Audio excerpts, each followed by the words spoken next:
Let's go. Saint Clair didn't know what to do with all the IT people. So what did they choose? To bring them to the deepest, darkest basement. Here they are, almost ready to go. No light at all, nothing to see. But what are we gonna do? Yeah, you got it. We're gonna light them up. Here we go.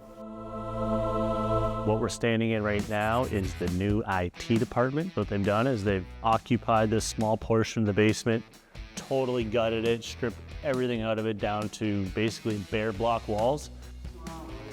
Hold on, he wants to be in the video. I do? He's making the magic happen here.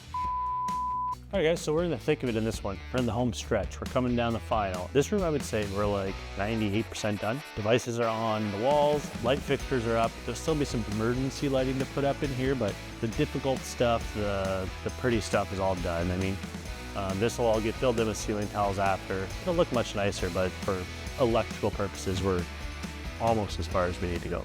Has anyone ever wondered what the Bible of a construction site looks like? This is it. So this is our active drawing on site. This is what my foreman's used since day one, and this is what it turns into. So as you can see, we get lots of notes. We get lots of pretty coloring and pictures. He's keeping track of what's where, how much is where. Also is keeping track of what needs to go where. So when the job is done, he has a full picture of what he's done. Now, apprentices can come take a look. They know what to do. It's the whole job basically runs off of this drawing. This thing has been through some stuff, as you can tell.